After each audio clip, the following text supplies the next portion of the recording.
Merci beaucoup, je suis ravi d'être parmi vous et de vous parler des actualités. Donc, le sujet aujourd'hui, ce n'est pas que vous soyez capable de voir les infections invasives à méningocoque parce qu'aucun d'entre vous, en tous les cas j'espère, vous avez très peu de chances ou de risques de voir des infections invasives à méningocoque si vous êtes en libéral. Mais c'est surtout pour ne pas passer à côté et surtout, mon ambition aujourd'hui, de vous donner les clés qui permettront peut-être de comprendre ces successions de changements dans la politique vaccinale en France contre le méningocoque. Voici d'abord mes conflits d'intérêts qui sont consultables publiquement. Quelques mots rapidement sur le méningocoque. Donc, c'est une bactérie qui est seulement retrouvée chez l'être humain. Il n'y a pas de réservoir en dehors de l'être humain. Et ça, c'est quelque chose d'important pour les mesures prophylactiques. C'est une bactérie capsulée, donc il est entouré d'une capsule polysaccharidique de 12 types, mais il y en a 6 qui sont responsables de la quasi-totalité des infections invasives à méningocoque, qui sont le A, le B, le C, le W, le X et le Y. La bactérie est plutôt portée le plus souvent dans le pharynx, chez à peu près 10% de la population générale à chaque instant. Et donc la transmission est une transmission par gouttelette de salive et il faut des contacts interhumains proches et répétés. Mais il y a aussi une transmission sexuelle, donc le méningocoque est aussi responsable d'infections sexuellement transmissibles. Le réservoir majeur, vous allez voir ça un peu dans le prochain diapositive, est essentiellement les jeunes adultes et les adolescents. Le taux de portage le plus élevé est entre 15 et 24 ans. Et l'incidence de la maladie, c'est-à-dire le portage est très fréquent, mais la maladie elle-même, l'infection invasive à méningocoque, est beaucoup plus rare. Et l'incidence dans nos pays du Nord, c'est autour de 1 cas par 100 000 habitants et par an. Donc, vous voyez, ce n'est pas quelque chose que vous allez voir tous les matins. Et on va voir sur la diapositive suivante comment se situe la maladie et comment se situe le portage. Les histogrammes sont les incidences de l'infection invasive à méningocoque par tranche d'âge.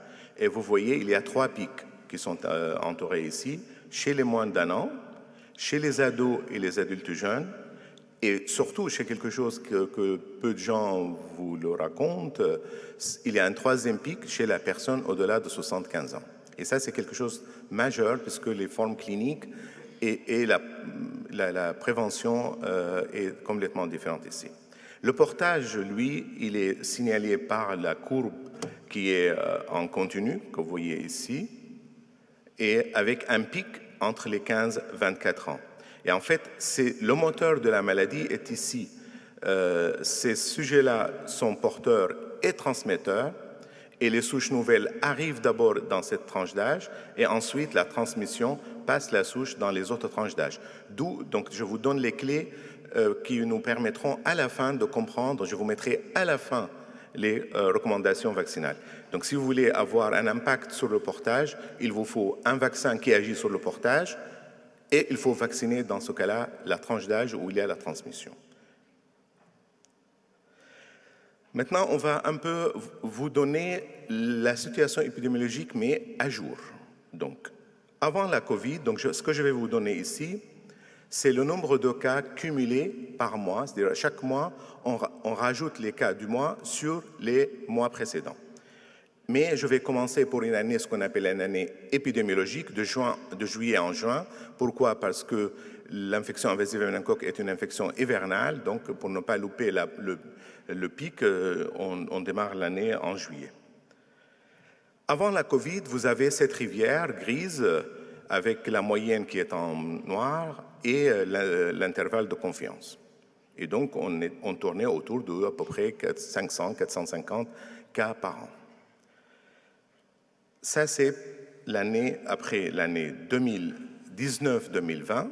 Et vous voyez que dès le mois de mars, le premier confinement, on a arrêté d'augmenter. Et ensuite, l'année suivante, ça a baissé complètement. Donc, on est sorti du lit de la rivière. Et l'année d'après est encore plus bas. Et qu'est-ce qui est allé arriver après? C'est là la question était majeure. Est-ce qu'on va continuer comme ça, puisque le méningocoque ne circule plus grâce aux conditions de mesures non pharmaceutiques qui ont été appliquées, ou ça va rebondir? Et donc, il y avait deux écoles de pensée. Et en fait, ce qui est arrivé finalement, c'est que ça a commencé à rebondir dès la fin de 2022. Et vous voyez les courbes de l'année épidémiologique 2022-2023. L'année, et ça continue, 2023-2024, et pour l'année 2025 qui nous préoccupe actuellement. Et voilà les courbes. Vous voyez, en fait, ça, c'est des données à jour. Hein. Donc, j'aurais pu vous rajouter les quelques cas qui sont arrivés depuis le mois de mars, mais là, c'est jusqu'à fin février 2025. Donc, il y a vraiment une augmentation importante de nombre de cas. Et on n'a jamais vu ça auparavant. Ça, c'est seulement pour que vous voyez un peu globalement donc, les nombres de cas avant, pendant et après la COVID d'une autre façon, pour que vous voyez bien cette stabilité avant. Donc, vous voyez ici, et puis après la baisse pendant la COVID et la remontée. On est arrivé à un premier plateau, on s'est stabilisé un peu, et là, on dépasse même le premier plateau. C'est vraiment des niveaux qu'on n'a jamais vus, au moins depuis que je suis aux affaires. Mais ça fait un moment. Et vous voyez aussi, c'est la même chose pour les sérogroupes B, W et Y qui sont dans les couleurs. Alors que le méningo-C, qui est en gris ici, vous voyez, il est là.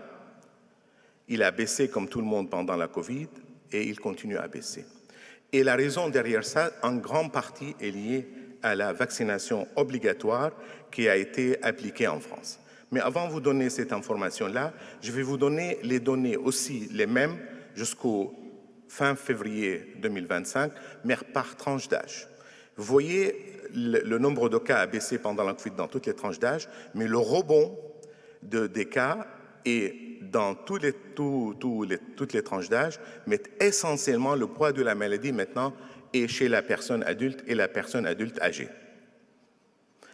Et donc, ce que je dis à nos amis pédiatres, que le méningocoque est une affaire très sérieuse maintenant pour la laisser aux mains des pédiatres. Et donc, c'est quelque chose que vous allez être amené à vous en occuper puisque ça concerne vraiment les sujets adultes et voire adultes âgés avec des formes cliniques que je reviendrai un peu plus tard dessus. Ça, c'est le méningocoque C et je vais commencer par le méningo-C pour vous montrer que ça a pratiquement disparu, sauf chez les personnes adultes. Il y a pratiquement plus de cas dans les années récentes et vous voyez pour l'année 2025, on n'a aucun cas. Mais il y avait encore des cas chez les personnes adultes l'année précédente.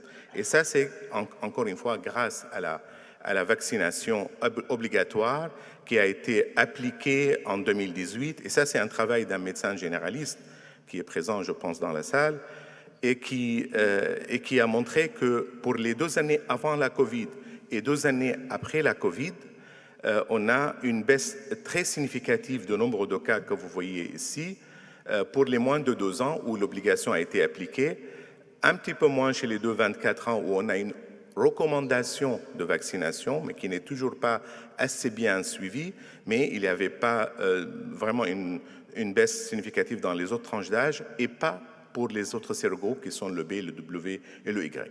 Le B reste quand même le sérogroupe majoritaire, mais pas une majorité absolue, comme partout maintenant. C'est une majorité relative et le Y et W ensemble, maintenant, dépassent le B. Donc, ils sont ensemble à plus de 55%. On va aller vers le méningocoque B.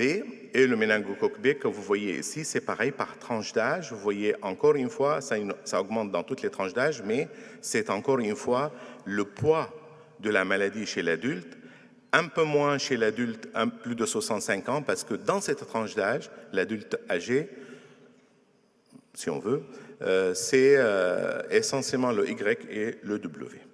Si on prend le W maintenant, vous voyez, ça rebond dans toutes les tranches d'âge, y compris chez les moins d'1 an, et ça, c'est quelque chose d'important pour les recommandations vaccinales que je vais vous expliquer après. Alors que chez les 6-15 ans, il y a peu de cas. surtout le 6-10 ans. Et ça va vous donner les clés pourquoi on ne cible pas cette tranche d'âge. Et si on va vers le sérogroupe Y, c'est à peu près la même chose, mais avec un point encore plus important chez la personne adulte et adulte âgée. Il y a par contre quand même des cas chez les moins d'1 an, mais le sérogroupe Y est responsable souvent des infections invasives à méningocoque chez la personne au-delà de 65 ans. Donc vous voyez, ce qu'on a jusqu'au maintenant, c'est des choses qui sont changées en nombre et à changer en distribution de ces regroupes. Sauf pour le C qui n'a pas rebondi. Certains vont dire peut-être parce que vous avez vacciné contre le ACYW ou contre le C, pardon, et que ça remonte pour le YEW. Bon, on va voir chez nos voisins anglais de l'autre côté, eux, ils vaccinaient depuis 2015. Les Anglais, depuis 2015, ils vaccinent contre le B et contre le A, C, YW. Alors nous, on vaccinait que contre le C et d'une façon obligatoire à partir de 2018. Nous, on a vu, comme je vous ai montré, le rebond pour le B, pour le W et le Y.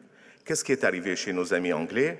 En fait, ça, c'est les tranches d'âge et les années, depuis l'année 2017-2018 jusqu'à 2022-2023, et que vous voyez, en fait, il y a un rebond dans toutes les tranches d'âge, mais que pour le méningocoque B, parce que les Anglais vaccinent contre le ACYW depuis 2015 et ils vaccinent essentiellement les adolescents à l'âge de 15 ans, avec un rattrapage jusqu'à 18 ans. Donc, quand vous vaccinez, ça marche. Et donc, ce n'est pas la vaccination contre le C seulement qui a poussé à l'augmentation de YW. C'est tout simplement, on a une population qui est devenue naïve pendant les 2 années de Covid. Et quand la bactérie s'est remise à circuler à nouveau, elle a pu se répandre de façon beaucoup plus rapide, alors que chez les Anglais, c'est que le B pour lequel il n'y avait pas de vaccination et malheureusement, le vaccin contre le méningocoque B n'agit pas sur la transmission, contrairement au vaccin ACYW. Donc, j'ai parlé rapidement d'infection. Vous voyez, jusqu'à maintenant, je n'ai pas utilisé le mot méningite, puisque j'insiste beaucoup sur ça. C'est une infection invasive à méningocoque, parce que vous allez voir des formes cliniques très diverses et variées. C'est une infection systémique. Il y a bien entendu la méningite. Il y a surtout, après l'acquisition, la phase précoce qui est très peu spécifique, qui est très difficile à déceler. Et c'est pour ça, en fait, on arrive à passer à côté.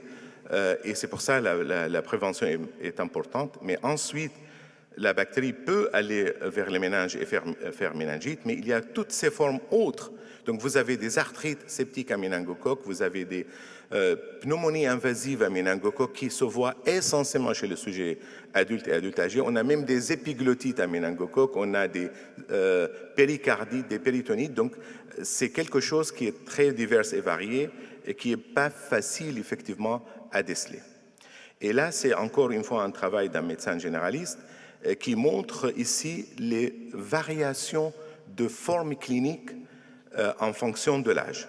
Ce qui est intéressant, vous voyez effectivement la méningite et la septicémie qui sont majoritaires chez l'enfant, alors que quand vous allez vers les âges adultes, vous voyez chez l'adulte 65 ans et plus, il y a beaucoup plus des formes pneumonie bactérienne invasive qui est passée de environ 2,6% en 2015 à 6% en 2022 est essentiellement associée avec le sérogroupe YW, alors que les formes abdominales ils sont plutôt associées avec le C dans le passé, mais beaucoup avec le W, et sont essentiellement chez l'adulte jeune et l'adolescent, d'où l'importance aussi de cibler les adolescents. Donc, on a une augmentation du nombre de cas, on a des changements de sérogroupe et on a des changements de forme clinique de la maladie, et tout ça depuis la sortie de la COVID. On arrive maintenant aux recommandations. Depuis l'année, donc ça a été fait en 2024, mars 2024, et entré en vigueur dès le début de cette année, janvier 2025. Ne prenez pas la photo parce que ce n'est plus à jour. vous allez voir la suivante. Donc, qu'est-ce qu'on a fait? Vu toutes ces variations, ces modifications, l'impact chez le moins d'un an, l'impact chez l'adolescent, le méningo B est passé en obligatoire, avec un schéma à 3 doses, 3, 5 et 12 mois, avec le vaccin 4-CMB, le seul qui a l'AMM chez le moins d'un an, c'est-à-dire le Bexsero. Chez l'adolescent, il n'a pas été recommandé, mais le HAS souhaite que le vaccin soit remboursé pour les sujets qui souhaitent se faire vacciner. Et dans ces cas-là, on peut se faire vacciner avec les deux vaccins, le 4-CMB et le bivalent, le MB factor H spike protein, qui est le Tromemba. Bien sûr, il y a une vaccination chez les sujets à risque, donc ça reste. Ça, c'est recommandé comme les sujets qui sont aspléniques ou déficitaires en complément ou traités avec les anticompléments. Et pour le vaccin ACYW, il remplace le C en obligation, il devient aussi obligatoire, il remplace le C et il est obligatoire selon un schéma à 2 doses, 6 et 12 mois. On était 5 et 12 mois pour le C, on est passé à 6-12 mois à cause de l'AMM. Et dans ce cas-là, la vaccination doit être faite avec le vaccin tétravalent conjugué à la toxoïde tétanique, ça veut dire le Nimerix, le seul qui a l'AMM chez moins d'un an. En plus de cette obligation vaccinale, il y a une stratégie qui est la recommandation de la vaccination chez l'adulte, chez l'adolescent entre 11 et 14 ans et un rattrapage jusqu'à 24 ans. Et là, on peut utiliser les 3 vaccins disponibles sur le marché, le Nimerix, le MVO et le Mencoetfi.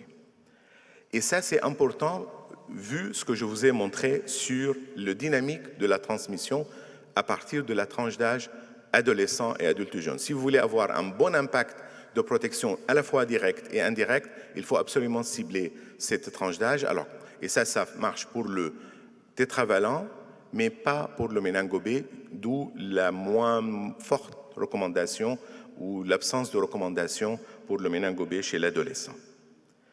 Mais ça c'était avant, comme on dit. Avec ce qui s'est passé en début de l'année, il y a eu ces modifications qui ont entraîné un rattrapage. Donc, on a gardé ce qu'on avait dit tout à l'heure, mais donc là, vous pouvez prendre la photo. Il y a un rattrapage vaccinal avec le B jusqu'à 5 ans. Donc, on a l'obligation plus un rattrapage vaccinal, mais de façon transitoire pour élargir, augmenter rapidement la couverture vaccinale et parce qu'il y avait une augmentation du nombre de cas depuis le début de cette année.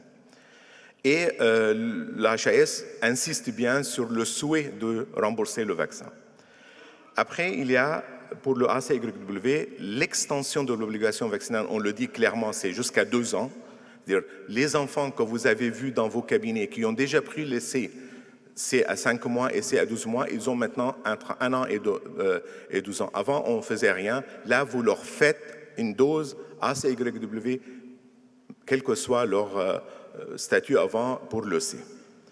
Et donc, encore une fois, avant moins d'un an, c'est Nimerix. À partir d'un an, vous rajoutez le Mencoetfi. À partir de 2 ans, le MVO.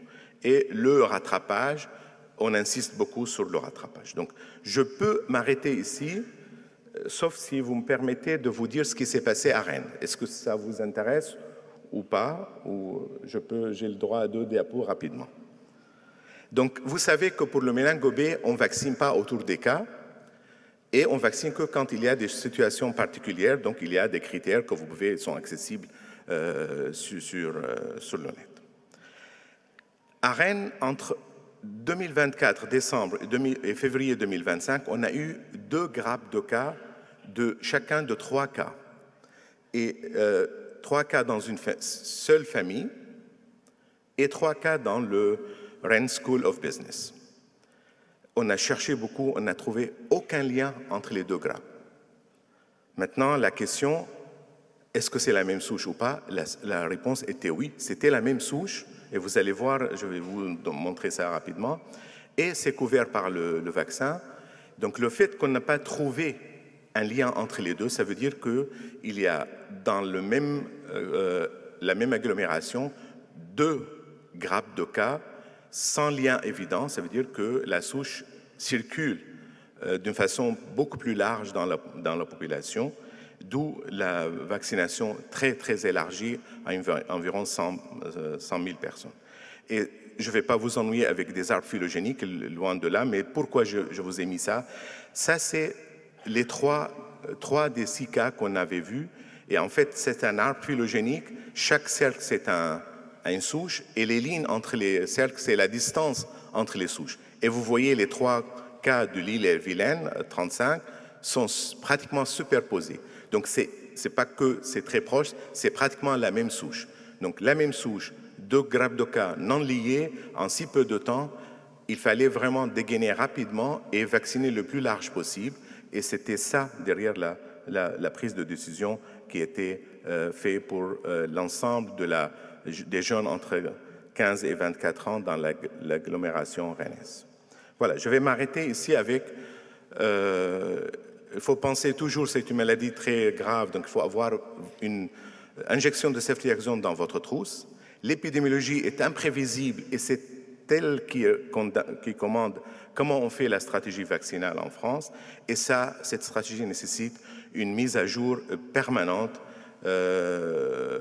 en fonction de cette évolution. Si vous voulez avoir davantage d'informations sur des aspects un peu plus pratiques, il y a un webinaire qui a été réalisé par la CRATP Région Île-de-France que vous pouvez accéder par le QR code ici. Merci beaucoup.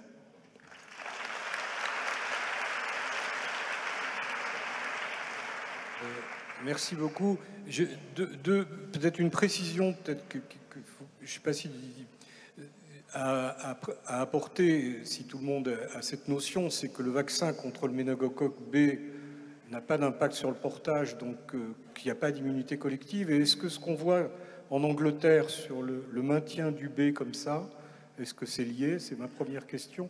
Et la deuxième, on a la notion que le vaccin méningo-tétravalent entraîne des réactions fébriles. Il y a eu des signalements à la NSM avec des convulsions chez les nourrissons, avec peut-être une recommandation à venir sur le fait de couvrir les nourrissons avec du paracétamol.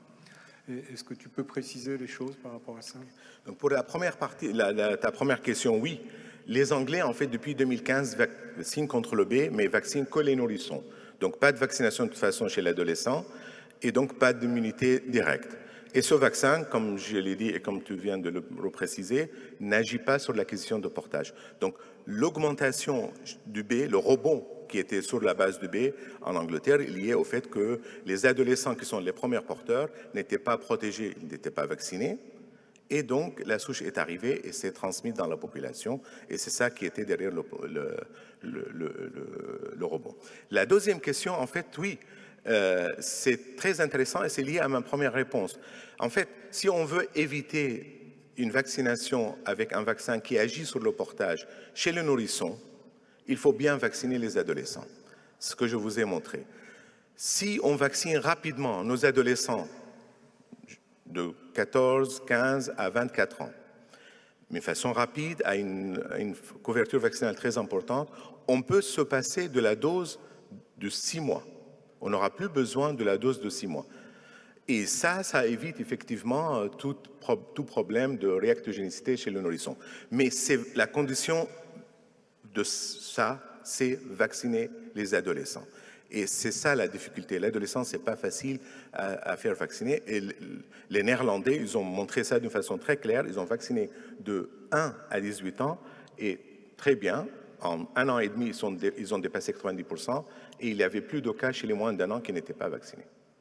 Pour la fièvre, La fièvre, en fait, pour la fièvre d'une façon générale, moi, ce que je vous recommande d'utiliser le paracétamol en préventif. Avec l'injection, vous utilisez de paracétamol et ne pas hésiter à recommander à la maman ou aux parents de donner ça d'une façon tous les 6 heures pour éviter le pic de fièvre. Ça n'a pas d'impact du tout sur l'immunogénicité du vaccin. Puisqu'on est dans la pratique, avant de donner la parole à la salle, la reco, elle est 11-14 sur la vaccination. Et on a le 11-14, on a l'HPV et le DTP coq. Peut-être qu'il faut mieux faire les deux autres en premier et repousser un peu plus tard le méningo, ou on y va, on fait 11-14 sans réfléchir. On peut donner les deux sans aucun problème. Mais on fera pas les trois, enfin on fait rarement les trois en même temps. Les Anglais en font, mais on peut faire les deux. Le méningo en ce moment, c'est pas retardé. Voilà. C'est ça si vous avez un choix à faire. Alors, vous avez des micros maintenant dans la salle. Si vous pouvez aller parler dans le micro, c'est plus simple pour tout le monde. Et puis, il y a un micro qui se promène aussi, enfin une dame qui se promène avec un micro. Tiens, Henri. Oui, compte tenu de l'augmentation des cas chez les adultes, pourquoi se limiter à 24 ans pour la vaccination? Très, très bonne question. En fait, il n'y a aucun pays dans le monde qui a un calendrier vaccinal adulte contre le méningocoque. Le méningocoque est victime de son nom, Neisseria meningitidis, donc c'est méningite, c'est enfant. Vous avez vu que ce n'est pas que de la méningite et ce n'est pas que de l'enfant. Le problème de l'adulte, il faudra le prendre vraiment de façon très sérieuse maintenant et penser à un calendrier vaccinal.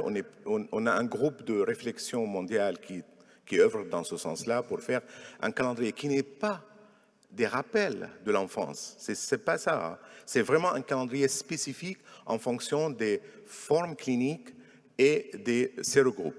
L'âge est un facteur de risque d'infection invasive à méningocoque qui sont beaucoup plus graves parce que la mortalité est la plus élevée chez l'adulte. Je ne vous ai pas montré ça, chez l'adulte âgé. Deuxième, le coût de l'hospitalisation est beaucoup plus important au-delà de 25 ans par rapport à moins de 25 ans. Donc, en gros, le coût de l'hospitalisation index est un peu moins de 12 000 €. Il est d'environ 25 000 € quand on sait. Et ça, c'est seulement la première hospitalisation. Le coût de l'année après l'hospitalisation est encore aussi plus élevé chez l'adulte. Et il y a une chose qu'on ne met pas du tout parce que nos amis pédiatres, ils ont mis la main sur le méningocoque. Vous avez la perte d'autonomie chez la personne âgée après l'hospitalisation. Et ça ne rentre pas du tout dans nos calculs de coefficacité. La durée de l'hospitalisation est grosso modo environ 13-14 jours, mais elle est beaucoup plus courte chez l'enfant et il est de 25 jours chez l'adulte âgé. Donc tous ces facteurs-là font qu'il faut absolument avoir un calendrier vaccinal adulte et adulte âgé. Mais à venir. Bonjour et merci. Je voudrais savoir si on a les données sur la durée de l'immunité suite au vaccin. Lequel? Contre le méningocoque B, C et le nouveau. Donc, pour faire court, tout dépend de l'âge de la vaccination. Je prends la partie facile d'abord. Le ACYW, on dit environ 5 ans. Mais si vous faites la vaccination après 10 ans, d'où l'intérêt de vacciner les adultes, c'est au moins 10 ans. Donc ça, c'est bon.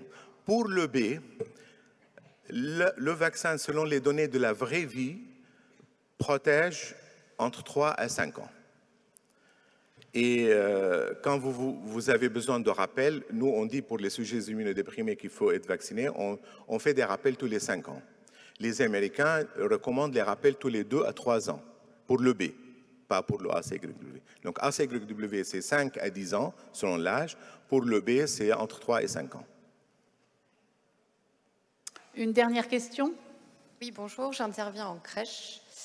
Avant la publication de la nouveauté du 18 mars, on nous demandait potentiellement de mettre à jour tous les enfants pour le méningo B. Qu'en est-il? C'est une vaccination obligatoire maintenant.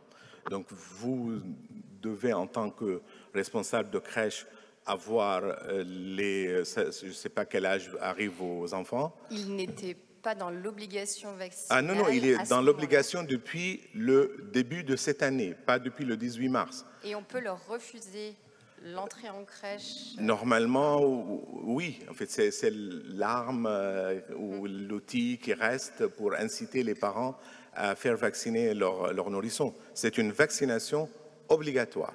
C'est pour ça que je n'ai pas trop entré dans les détails, puisque c'est une obligation vaccinale depuis le début de cette année. et vous avez à mettre à jour effectivement. Même pour ces enfants qui sont nés, bien sûr, avant l'obligation. Là maintenant, en fait, ce qui a changé maintenant, c'est cette histoire de rattrapage.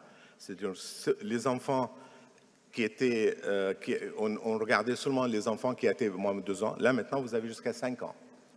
Donc tous les enfants jusqu'à 5 ans doivent être vaccinés. Merci. Je voulais juste rebondir sur la question de la vaccination méningo du sujet âgé. C'est très intéressant, effectivement, mais il faut quand même remettre, on voit ce pic épidémique, enfin ce pic chez les sujets très âgés, en termes de proportion. Les infections invasives à méningocoque sont quand même bien inférieures aux infections invasives à pneumocoque. Et donc, je crois qu'il faut vraiment aussi commencer, avant de vacciner méningo et éventuellement même méningo B et compagnie, les sujets âgés, à vraiment être vraiment très vigilants chez nos patients à très haut risque et les patients âgés avec comorbidité sur la question de la vaccination anti-pneumococcique, où les couvertures vaccinales sont extrêmement basses. Donc voilà, je crois que ça va faire la transition. Je suis entièrement d'accord seulement sur le fait que bien plus, non. Je pense que les infections invasives à méningocoque chez la personne âgée sont très sous-estimées. Excusez-moi, il y avait encore une ou deux questions, si c'est possible. Pas trop de temps. Vous viendrez nous les poser après. Il restera après. Ok, ça marche. Merci beaucoup. Alors donc,